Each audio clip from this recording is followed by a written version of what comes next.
Hello everyone, my name is Sarafi and I'm happy to meet you all. And today I'm going to be talking to you guys about the new game that I'm going to be streaming on my channel, Wizard101. So, some of you are probably wondering why I would want to stream a different game, and the reason is that PvP content like Duel Links has a lot of problems. When I'm playing against other people, then there's a lot of times where their behavior reduces the quality of the content. If they are timing out for no reason, if they are surrendering, especially if they surrender in the middle of something cool that I'm doing, or if they make a misplay, like the inclusion of other people, it's interesting for you guys, but it really drags the game down for me. And really, the only highlights of like a stream in terms of the opponent is when the opponent makes like a big misplay, and then everyone gets to laugh at it. But that just means the game was kind of a wash, right? I mean, if someone makes a bad misplay or they didn't read, and I win because of that, then it's not even like it was a real competition. So with that in mind, I'm not going to stop streaming PvP content. I just want something to mix things up a little bit.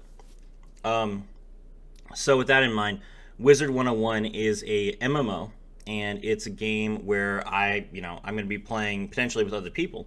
So I'll have, co-op, and I'll be able to go and fight enemies with magic. The storyline of Wizard101 is that you are brought from the real world into a world full of magic, and you are the only person from your world that's there, and you have to kind of learn how to thrive in this new world as a wizard. You have to face powerful enemies like Malister Drake, the Death School professor who destroys the Death School and abandons Wizard City. So that's like the primary antagonist of the game, and you can see his minions back there, so it's really, really cool. There's a bunch of different schools of magic that all interact with each other in different ways. Here's an example of a card, because this is a card game, of course. I wouldn't play anything other than a card game. Can I zoom in on this?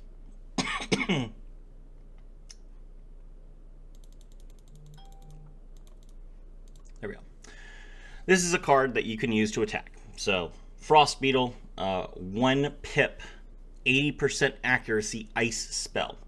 It deals between 65 and 105 damage on resolution. And the 80% is accuracy, so if you miss, if you don't hit your 80% accuracy on any given attack, then the spell fizzles. You lose the pip, you don't lose the pip. You don't lose the pip, you do lose the mana, and you don't do anything for the round. So, what do I mean by pips, and what do I mean by mana? You have a pool of mana and a pool of health. Is there like a visual I can get of that? I don't think so. You have a pool of mana and a pool of health at the bottom left of your screen, and you use mana when you cast spells, but you also use something called pips, power points, and I should be able to see. Okay, right here. Right here, you can see there's a little glowing light at the bottom of his screen. That's his pip. So you have pips that you gain every turn. That's like mana for in combat, and then your mana at the bottom right, the bottom left of the screen is like your mana in total. So you can only cast so many spells in combat, and you can only cast so many spells before you have to recharge. So, with that in mind,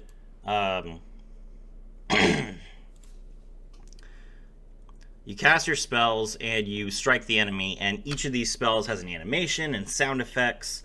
So it's really cool. It's kind of like summoning a monster and attacking, but the monster doesn't typically stay on the board. So every turn can be different, and that's pretty fun. This is an example of another spell called Snow Serpent. 2 pips, as you can see right here, 2 pips. 80% accuracy, 155 to 195 damage. So it costs more pips, it does more damage, which can be useful because you need to kill higher health enemies. So how would you get 2 pips? You can either pass your turn when you have 1 pip instead of using a 1 pip spell, or you can use a card that costs 0 pips. And there are plenty of cards that cost 0 pips in the game, like shields and blades, that enhance your next attack or reduce the damage of an attack that you would take in preparation for you to strike with a powerful blow. In addition to the combat in the game, which usually will involve 2-on-1 or 3-on-2 or 4-on-3. We're in the very beginning area right now, but once you advance to Colossus Boulevard, which I think is like level 14 or so, then you start fighting like for real, which means that you have to fight 2 enemies at the same time.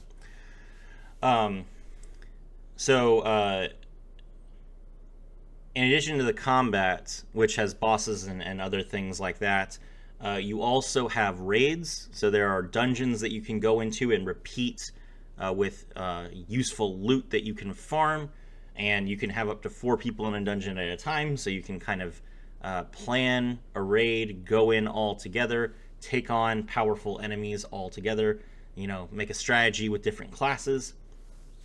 You also have activities that you can perform outside of combat, like training and breeding pets, who can be very useful to you either in combat, but they can find materials to give you useful harvesting tools outside of combat. You can do crafting, making your own gear, either for your own equipment or to sell.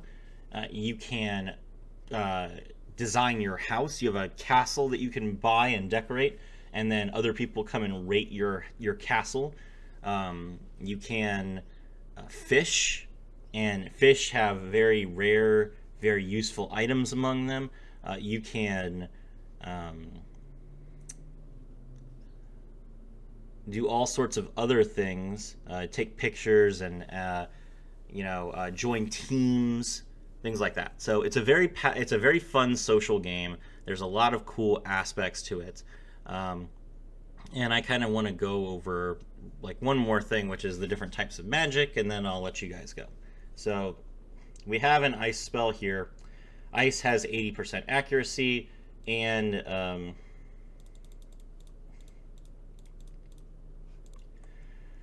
it has probably the lowest damage, or the second lowest damage in the game. In addition to ice, we have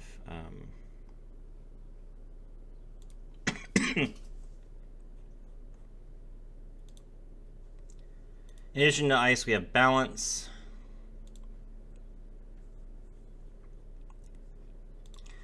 Balance spells are gray, or not gray, tan in color, and they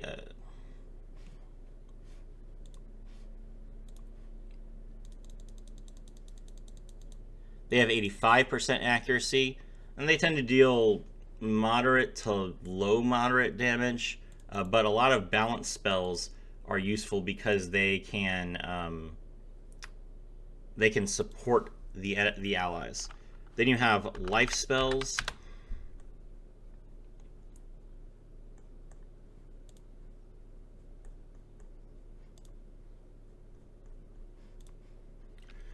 So a life spell has 90% accuracy, and life is unique because they can heal allies. So everyone can heal themselves, but life can heal other people, which makes them very useful in raids and other like very difficult enemies to fight, especially when enemies have the ability to cheat and cast spells outside of their own turn. Next up, there's fire.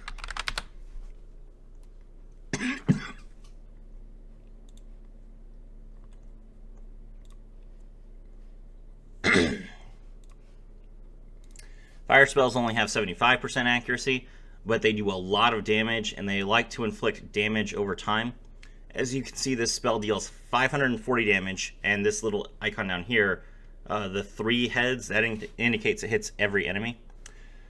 So 540 damage to every enemy, and then 435 damage to every enemy over 3 turns. So you deal 540 damage immediately, and then you place a trap on every enemy that burns them for like 110 or 100, whatever 435 is divided by 3 is, over 3 turns.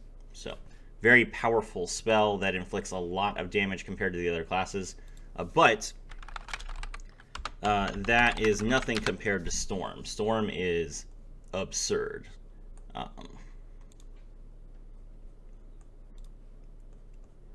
So Storm is the most damaging class. They only have 70% accuracy. As you can see, here's Tempest, which has an X pip rating. That means that when you cast it, it consumes all of your pips. And it does 80 damage per pip to all enemies. So if you spend 7 pips on Tempest, you're going to deal 560 damage to all enemies, which is less than Fire Dragon, but the 7 pip spells, which Storm also gets one, are overpowered specifically so that because they're like a special type of spell that you're supposed to use basically until you're level 100. So yeah, Storm is definitely the beast of the pack. Then we have Myth. Myth spells. Myth spells are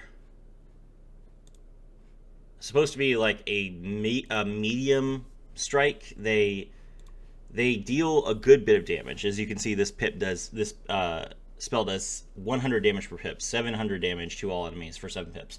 Really, really good. And they have 80% accuracy, which is more accuracy than either Storm or Fire. So Myth is kind of like the last of the hitters. They do really well, and primarily the main thing is that as your accuracy goes lower, your damage gets higher, but as your accuracy goes higher, your health gets higher.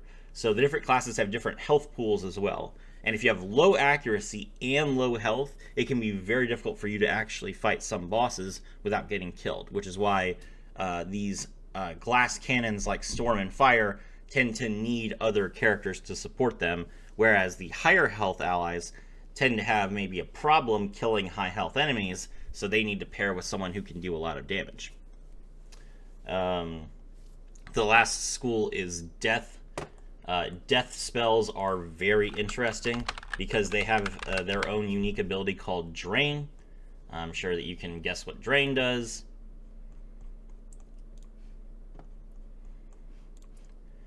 $590 damage to all enemies, and heal half of the damage dealt to yourself. So if there are 4 enemies in the fight, which is the maximum number of enemies there can be, you'll deal about 2,000 damage, and then you'll heal yourself for about 1,000.